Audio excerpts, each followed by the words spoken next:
Hi friends, പുതിയൊരു വീഡിയോയിലേക്ക് സ്വാഗതം. ഞങ്ങൾ രാവിലെ തന്നെ റെഡിയായിട്ടേ ഇവിടെ അടുത്തുള്ളൊരു ചന്തയിലോട്ട് പോവുകയാണ്. ലക്കി വിരൽ വെക്കുന്നുണ്ടോ, ആൾ വിചാരിച്ച് കഴിഞ്ഞാൽ ഫോട്ടോ എടുക്കുകയെന്ന് കേട്ടോ. ഇതിപ്പം കരഞ്ഞ് നിലവിളിച്ചിരുന്ന് കഴിഞ്ഞാലും ഇതേ കണക്ക് ഫോണും കൊണ്ട് ചെന്ന് കഴിഞ്ഞാലേ ആ കരച്ചിലൊക്കെ അങ്ങ് മാറ്റിയിട്ട് ഇതേപോലെ വിരൽ വെച്ച് കാണിക്കും കേട്ടോ. പാവം. ഇതിപ്പം വീട്ടിലിരിക്കാൻ പറഞ്ഞതാണേ, അപ്പോൾ കൂടെ വരുന്നതെന്ന് പറഞ്ഞിട്ട് ബഹളം. വീട്ടിൽ ഇരുന്നിട്ടും വലിയ പ്രയോജനമൊന്നുമില്ലല്ലോ, മണ്ണിലും വെള്ളത്തിലും ഒന്നും കളിയൊന്നും നടക്കത്തില്ല. അതുകൊണ്ടാട്ടോ ഞങ്ങളുടെ കൂടെ ചാടിയത്. ഇപ്പോൾ ലാസ്റ്റ് ആ ഒരു ടൈമൊക്കെ ആയപ്പോൾ നാട്ടിൽ നിന്ന് ഞങ്ങൾ എങ്ങോട്ട് ഇറങ്ങിക്കഴിഞ്ഞാലും വീട്ടിൽ നിന്ന് അവനെ ഇറങ്ങി വരാൻ വലിയ മടിയായിരുന്നു കേട്ടോ. ഞങ്ങളങ്ങോട്ട് ഇറങ്ങിക്കഴിയുമ്പോൾ മണ്ണിലും വെള്ളത്തിലും പിന്നെ കൂടുതലും ആ മീനിൻ്റെ കൂടെ ആയിരുന്നു കളി.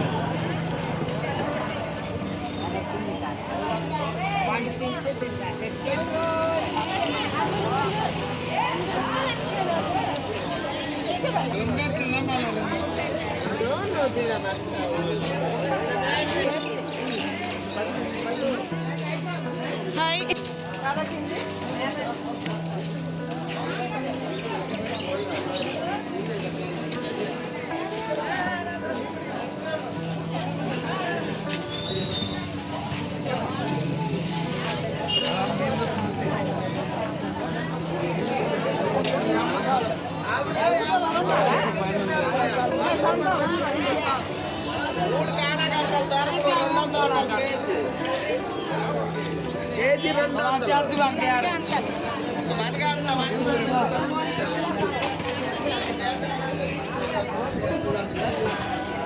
മറ്റേ അമ്മച്ചിയില്ലേ?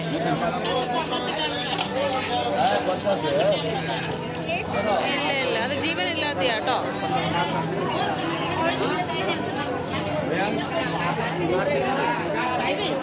ഇതൊരു കുഞ്ഞു നാട്ടുംപുറമാണ്. ഇത് കണക്ക് നമ്മുടെ നാട്ടിലും പണ്ട് ഇങ്ങനെ അല്ലായിരുന്നോ, മറ്റേ മുളകും ഓരോ സാധനങ്ങളൊക്കെ പങ്കുവെച്ച് വെക്കുന്ന രീതിയില്ലായിരുന്നോ? അതാട്ടോ ഇപ്പോഴും ഇവിടെ ഉള്ളത്. ഇവിടെ കടലെടുത്താണേ, അതുകൊണ്ട് നല്ല ഫ്രഷ് മീൻ കിട്ടും കേട്ടോ. നമുക്ക് ഐസൊക്കെ ഇടാത്ത നല്ല ഫ്രഷ് മീൻ കിട്ടുമേ. പിന്നെ ആനപ്പുളിഞ്ചി ഉണ്ടായിരുന്നേ, 2 എണ്ണം 20 രൂപയെന്നാണ് പറഞ്ഞത്. പക്ഷേ ഇപ്പോൾ വീട്ടിലാണ് എല്ലാം പഴുത്ത് പോവുക. ഞാൻ നേരത്തെ പറഞ്ഞില്ലായിരുന്നോ, ബംഗാളികളൊക്കെ വന്നു കഴിഞ്ഞാൽ ഒരെണ്ണം വിടാതെ എല്ലാം പറക്കിയിട്ട് പോകും. അവർക്കിത് ഭയങ്കര ഇഷ്ടമാണെന്നാണ് തോന്നുന്നത് കേട്ടോ. എനിക്കൊന്ന് കറിയിലൊക്കെ ഇടാനാണ് കൊണ്ടുപോകുന്നതെന്ന് തോന്നുന്നവർ. ഞാൻ പിന്നെ കുറച്ച് വെണ്ടയ്ക്ക വാങ്ങിച്ചായിരുന്നേ. ഇവിടെയൊക്കെ നമുക്ക് പച്ചക്കറികളെ നല്ലത് നോക്കി തിരഞ്ഞെടുക്കാം. ഇതിപ്പം നല്ല പിഞ്ച് സാധനമില്ലേ, നമുക്ക് ഒടിച്ച് നോക്കി എടുക്കാം കേട്ടോ. പക്ഷേ നമ്മുടെ നാട്ടിലൊന്നും പറ്റത്തില്ല. ഇപ്രാവശ്യം നാട്ടിൽ പോയ ടൈമിൽ വെണ്ടയ്ക്കയും അങ്ങനെയുള്ള സാധനങ്ങളൊക്കെ വാങ്ങിക്കാൻ ഞങ്ങൾ കടയിലോട്ട് കയറിയേ. അപ്പോൾ അയാൾ തന്നെ തിരഞ്ഞ് നമുക്ക് സഞ്ചിക്കകത്തിട്ട് തന്നെ. ഇപ്പം കൊണ്ടുവന്നപ്പോൾ ഒരു പകുതിയും നല്ല മുറ്റിയതായിരുന്നു. നമ്മളെക്കാളും പ്രായം തോന്നും കേട്ടോ, അത്രയ്ക്ക് മുറ്റിയ സംഭവങ്ങളാണ് കൊണ്ടുവന്നത്.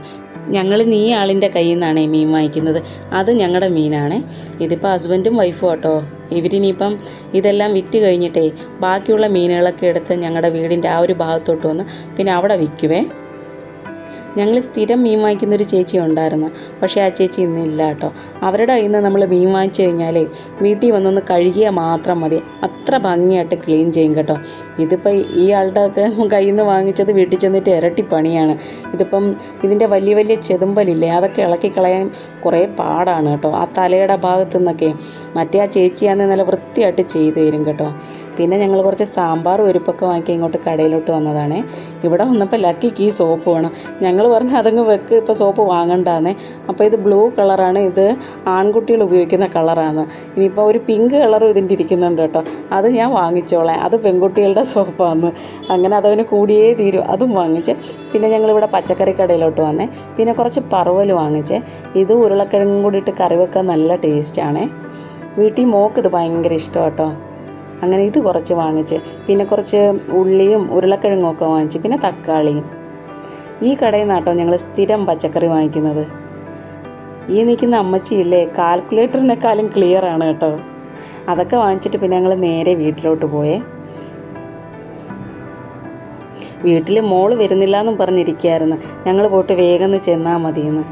ലക്കി ഇനിയിപ്പോൾ സോപ്പ് കാണിക്കുക നിങ്ങളെ. എവിടെ എന്ത് സാധനം ബ്ലൂ കണ്ടാലും ഉടനെ അത് ആൺകുട്ടികളുടെ സാധനമാണെന്ന് പറഞ്ഞിട്ട് അപ്പോൾ അത് അവന് വേണം. ഇനിയിപ്പം ഈ ബാഗായാലും എന്ത് സാധനമായാലും ബ്ലൂ ഭയങ്കര ഇഷ്ടമാണ് കേട്ടോ. ഇത് പിങ്ക് എടുത്തു കഴിഞ്ഞ് കഴിഞ്ഞാൽ അത് പെൺകുട്ടികളുടെയാണ്. അതുകൊണ്ട് അവനൊരു വാട്ടർ ബോട്ടിലുണ്ട്, അത് പിങ്ക് കളറും അതിൻ്റെ പുറത്ത് മറ്റേ ഇതില്ലേ ഈ ക്യൂനിൻ്റെ ഒക്കെ പടമാണ് കേട്ടോ. അപ്പോൾ അത് പെൺകുട്ടികളുടെയാണെന്നും പറഞ്ഞിട്ട് 2-3 ദിവസം കൊണ്ടുപോയില്ല. ക്ലാസ്സിൽ പിള്ളേരൊക്കെ കളിയാക്കുമെന്ന്. അങ്ങനെ ഇത് ഇവിടുത്തെ ബ്രേക്ക്ഫാസ്റ്റ് ആണേ. മറ്റേ ഇഡ്ഡലിക്ക് ഇവിടെ സാമ്പാറല്ല കേട്ടോ.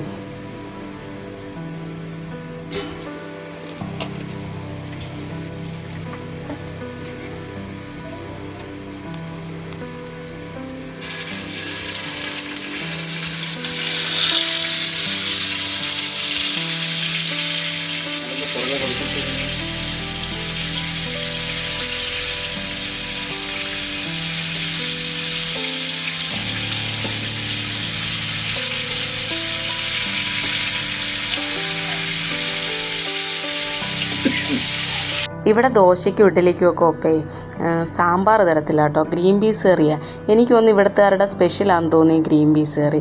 അങ്ങനെ ബ്രേക്ക്ഫാസ്റ്റൊക്കെ കഴിച്ചിട്ട് നേരെ കിച്ചണിലോട്ട് വന്നേ. കുറച്ച് മീനെടുത്ത് ഫ്രൈ ചെയ്യാമെന്ന് വിചാരിച്ച്, ബാക്കി അങ്ങ് കഴുകി വെച്ച് കേട്ടോ. നാളെ കറി വെക്കാമെന്ന് വിചാരിച്ച്. രാവിലത്തെ ആ ഗ്രീൻ പീസ് കറി കുറച്ചുണ്ടേ, ഇനിയിപ്പോൾ അത് ഉച്ചയ്ക്ക് എടുക്കാമെന്ന് വിചാരിച്ച്.